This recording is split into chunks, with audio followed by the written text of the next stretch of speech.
А сотрудникам Коми научного центра вручили премии за достижения в науке. Церемония награждения прошла в администрации главы республики.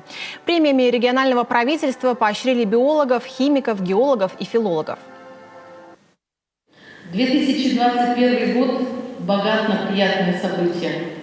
Это и объявление текущего года по указу президента Российской Федерации годом науки и технологий и столетний юбилей нашей республики Коми. Поддержка науки – это безусловный приоритет нашего региона и всей нашей страны. И сегодня мы по-прежнему черпаем из науки новые резервы для роста экономического и социального развития. Сегодня мы отмечаем правительственными наградами тех, кто посвящает себя науке. Полученные награды стали результатом научных трудов в области разработки наноматериалов и изучения органики арктических болот. Также правительство Коми отметило цикл работ повышения конкурентоспособности республики и монографию, посвященную структуре и морфологической категории глаголов в коми-языке. На самом деле для научных исследователей у нас нет границ работы. Научные исследования – это не только образ мысли, это образ жизни.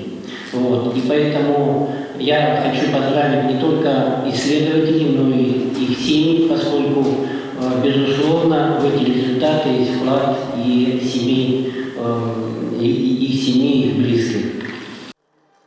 Также на торжественной церемонии 4 сотрудникам Коми научного центра вручили благодарственные письма от профильного министерства за подготовку и проведение фестиваля науки для детей и молодежи, прошедшего в сентябре этого года.